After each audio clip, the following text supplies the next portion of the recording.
Welcome to beyond rainbow. Thank you so much. Last video पर 100 likes का target पूरा करने के लिए जैसा प्रॉमिस किया था, ये रहा क्रेनियम नॉवेल का नेक्स्ट चैप्टर। बुआ, तुम कंफर्टेबल तो हो ना अगर मैं फिनिया को यहाँ काम करने दूं? इस सवाल ने बुसाया को अपने एडवाइजर की तरफ देखने पर मजबूर कर दिया। फिनिया अब इंस्टीट्यूट की मेन रिसर्चर और पोस्ट ग्रेजुएट प्रोफेसर के रूप में आ रही थी। बुआ ने हल्की हैरानी से कहा, मैं क्यों अनकंफर्टेबल होंगी? मैं ठीक हूँ, जो भी आपको सही लगे। मैं कोशिश करूंगी कि तुम्हें जॉइंट रिसर्च प्रोजेक्ट्स ना असाइन हो। तुम और फिन अलग अलग काम करोगे। तुम्हें सीधे मुझे रिपोर्ट करना होगा, ना कि फिनिया को। मुझे सच में कोई प्रॉब्लम नहीं है। आपको इस बारे में चिंता करने की कोई जरूरत नहीं, बुसाया ने जवाब दिया। प्रोफेसर निसारा ने राहत की सांस ली और बुआ को असिस्टेंट डायरेक्टर पोजीशन ऑफर की, क्योंकि उसकी ग्रेजुएशन पूरी हो चुकी थी। बुआ को समझ नहीं आ रहा था कि वो क्या करे। ये अवसर अच्छा था, लेकिन क्या वो इसके लिए तैयार थी? वो जल्द ही 35 की होने वाली थी, मगर इस भूमिका को लेने में हिचकिचा रही थी। जहां वो थी, वहीं खुश थी। उसे और रिस्पॉन्सिबिलिटीज नहीं चाहिए थी, क्योंकि उसके लिए अब भी सबसे बड़ी प्रायोरिटी नींद थी। प्रोफेसर ने तर्क दिया कि वो इस पोजीशन के लिए सबसे सूटेबल कैंडिडेट है, लेकिन बुआ को लगा कि फिनिया इस पद के लिए उससे बेहतर है। उसने इस इंस्टीट्यूट को एस्टैब्लिश करने में बड़ी भूमिका निभाई थी और अपने एक्सपीरियंस से इसे और आगे ले जा सकती थी। तुम जरूरत से ज्यादा सोच रही हो, प्रोफेसर ने समझाया। तुम और फिनिया अलग अलग फील्ड्स में एक्सपर्ट्स हो। प्रोफेसर ने यह भी कहा कि फिनिया तुम्हारे बाद ग्रेजुएट हुई है, लेकिन बुआ को लगा कि उनके ग्रेजुएशन में बस कुछ महीनों का ही फर्क है। उसने रिक्वेस्ट की, तो प्लीज ये पोजीशन फिनिया को ही दे दीजिए। तुम श्योर हो? निसारा ने पूछा। हाँ, बुआ की आवाज में जरा भी डाउट नहीं था। वैसे भी फिनिया अभी अभी वापस आई है, लोग उसे ज्यादा रिस्पेक्ट देंगे। अगर तुम ऐसा सोचती हो, तो मैं तुम्हारे फैसले की इज्जत करूंगी बुआ, प्रोफेसर ने आगे कहा। फिर मेरे लिए लैब सुपरवाइजर बन जाओ। Lab supervisor? बुआ ने दोहराया, ये सोचते हुए कि वो एक मुसीबत से निकलकर दूसरी में फंस गई थी। आसमान से गिरी खजूर में अटकी। प्रोफेसर ने कहा, अच्छा, तो ये फाइनल हो गया? उन्होंने जवाब का इंतजार करने की भी जरूरत नहीं समझी। अब इससे बचना मुश्किल था। बुआ बस एक छोटी रिसर्चर बनकर काम करना चाहती थी, जिससे उसे आराम के लिए भी समय मिल सके। लेकिन काम ने उसकी नींद पहले ही छीन ली थी। इंस्टीट्यूट डायरेक्टर के ऑफिस के दरवाजे पर दस्तक हुई। फिनिया अंदर आई और दरवाजा बंद कर दिया। प्रोफेसर ने फिनिया को अंदर आने को कहा। ये सुनकर बुआ खड़ी हो गई और प्रोफेसर को हाथ जोड़कर दरवाजे की तरफ बढ़ी। जाते जाते उसने महसूस किया कि फिनिया उसके पास आ गई थी, इतनी करीब कि उनके हाथ हल्के से छू गए। बुआ ने तुरंत नजरें झुका लीं और जल्दी में कॉफी टेबल से टकरा गई। सॉरी, उसने प्रोफेसर से माफी मांगी और कुर्सी ठीक कर दी। फिनिया ने धीमे से पूछा, वाटर लिली, क्या तुम ठीक हो? मैं ठीक हूँ, बस कल रात सही से सो नहीं पाई, बुआ ने जवाब दिया और तुरंत कमरे से चली गई। बुआ ने कमरे से निकलते हुए मन ही मन सोचा, फिनिया, तुम्हारी वजह से मेरी नींद पूरी नहीं हो रही आजकल, तो अब से सारी जिम्मेदारी तुम्हारी। दरवाजा बंद होते ही फिनिया ने पूछा, प्रोफेसर, आपने मुझे बुलाया? प्रोफेसर निसारा ने कहा, मैं तुमसे एक जरूरी बात करना चाहती हूँ। प्रोफेसर निसारा ने एक ब्राउन एनवेलोप फिनिया के सामने रखा और कहा, अपॉइंटमेंट डॉक्यूमेंट्स, हम ऑफिशियल तौर पर तुम्हारा स्वागत करते हैं। फिनिया ने प्रोफेसर को थैंक्स कहा। निसारा ने कहा, मुझे खुशी है कि तुम वापस आ गई। मैंने सोचा था कि तुम वहीं रहना चाहोगी। फिनिया ने कहा, ऐसा कुछ नहीं है, मुझे पता है कि मेरा घर यही है। यह सुनकर प्रोफेसर के चेहरे पर संतोष दिखा। फिनिया ने संकोच से कहा, मैंने सोचा था कि आप ये पद बुआ को देंगी। निसारा ने ईमानदारी से कहा, मैंने बुसाया से पूछा था, लेकिन उसने मना कर दिया। उसने कहा कि तुम इस पद के लिए ज्यादा योग्य हो। ये सुनकर फिनिया अपने चेहरे पर फैलती मुस्कान को रोक नहीं पाई। लेकिन मैंने तो बुआ के बाद ग्रेजुएशन किया था, उसने कहा। प्रोफेसर ने बताया, बुआ का मानना है कि तुम इस इंस्टीट्यूट का चेहरा बन सकती हो, जिससे नई पीढ़ी इस फील्ड में आने के लिए इंस्पायर होगी। और ग्रेजुएशन किसने पहले की ये बात मायने नहीं रखती।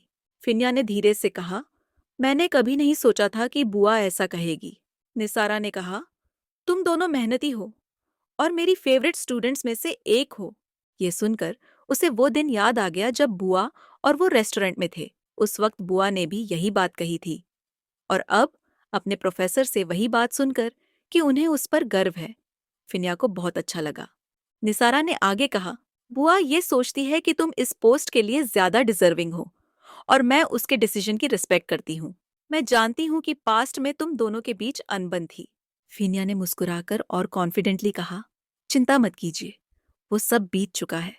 अब आगे जरूरी चीजों पर ध्यान देना है। प्रोफेसर ने संतोष से कहा, अच्छा, सुनकर राहत मिली। वे खड़ी हो गई और फिनिया को फिर से बधाई दी। Thank you director. उसने मुस्कुराकर सिर झुका लिया, फिर दरवाजे की ओर कदम बढ़ाए और बाहर चली गई। Next scene. फिनिया ने एऑन से मुलाकात की और पूछा कि बुआ कहाँ है। एऑन ने बताया कि पी बुआ इस समय लैब में है, जहां मास्टर्स डिग्री के स्टूडेंट्स का बोन क्लीनिंग वर्कशॉप चल रहा था। फिनिया ने कॉफी सेक्रेटरी की डेस्क पर रख दी और कहा कि एक बुआ के लिए फ्रिज में रख देना और एक तुम्हारे लिए भी है। जब एऑन ने पूछा कि क्या वो बुआ को बुला दे, तो फिनिया ने मना कर दिया। एऑन ने फिनिया को उसके नए पद की बधाई दी। फिनिया ने थैंक्स कहा और ट्रीट देने के लिए कभी साथ में खाना खाने की बात कही। फिर थोड़ा हिचकिचाते हुए एऑन ने पूछा कि क्या फिनिया उसकी डॉक्टरल डिग्री के लिए को एडवाइजर बनेगी। फिनिया ने जवाब दिया कि क्या उसने इस बारे में बुआ से बात की थी। एऑन ने बताया कि बुआ ने ही उसे फिनिया के पास भेजा है, क्योंकि फिनिया ज्यादा एक्सपीरियंस्ड है और उसके कनेक्शंस भी बेहतर हैं। उन्होंने कहा कि आप ज्यादा अग्रेसिव हो। अगर पी बुआ मेरी को एडवाइजर बनती है तो शायद मुझे ग्रेजुएशन कंप्लीट करने में 5 साल से ज्यादा लग जाएंगे, क्योंकि वो स्टूडेंट्स पर कभी प्रेशर नहीं डालती। ये सुनकर फिनिया हंस पड़ी और मन ही मन सोचा कि बुआ कितनी स्मार्टली सारा काम उसके ऊपर डाल रही है। फिनिया ने एऑन से स्टडी प्लान लिखकर देने को कहा, जिसमें रिसर्च एरिया, फील्ड प्रेफरेंस और पोस्ट डॉक्टरल प्लान्स भी शामिल हों। जब एऑन ने पूछा कि उसे फील्ड के लिए कोई रिकमेंडेशन है, तो फिनिया ने सावधान किया कि डिजर्ट एरियाज में लंबा सफर करना पड़ेगा और सेमेट्री में चोरी की घटनाएं आम हैं। उसने एऑन को बॉडी ट्रेन करने और मार्शल आर्ट्स ऑफ शूटिंग सीखने की सलाह दी। एऑन को यह सब सुनकर हैरानी हुई, लेकिन फिनिया ने समझाया कि एंशिएंट आर्टिफैक्ट्स करोड़ों के होते हैं और कई मिलियनेयर्स इनके लिए पागल होते हैं।